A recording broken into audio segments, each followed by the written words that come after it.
Go. Your head was like a little like this. No, seriously, it was cocked. Okay, I'll cock my head more. No, I'm saying uncocked it. Okay. You were like, but maybe it's just because my neck hurts. Well, I have a bad neck too.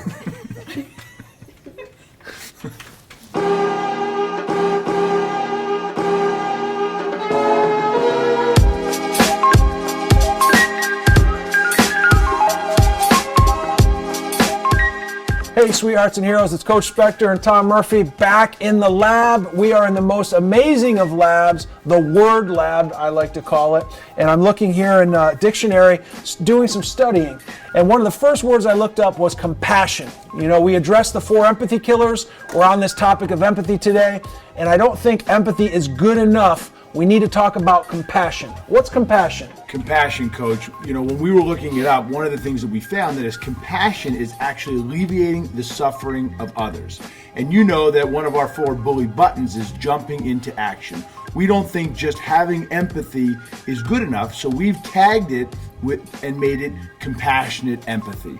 You talk about compassionate empathy, you get kids to do things all the time to help alleviate the suffering, the fear and anxiety, one of our empathy killers, of other kids in your lab. Talk about that for a minute. Well, I think it's our job to create sweethearts and heroes, and I think we're kind of addressing that compassionately empathetic person is a hero. So I create heroes all the time, and I train them to jump into action within that 10-second moment. And you know, the Greeks believed the word hero actually had a lot to do with caring and compassion. It wasn't about strength and bravery, which are certainly ingredients, but a hero, at the heart of everything, a hero cares. You know, that just reminds me, Coach, last year I was at a school and this young man came up to me and he was telling me a story about his father, that when his mom was pregnant with him, he did some pretty unbelievable things. Pushed his mom down a set of stairs, hit her a couple times. And the whole time that this kid was telling me the story, I saw another young man paying attention. And he made his way over, but then he did the most unbelievable thing. He showed compassion. As this young man was telling me the story, this other boy reached up and put his hand on his shoulder like this.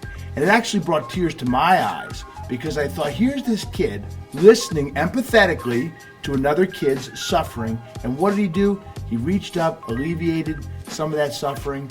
Sweetheart and hero move there, Coach. From the lab. Boom.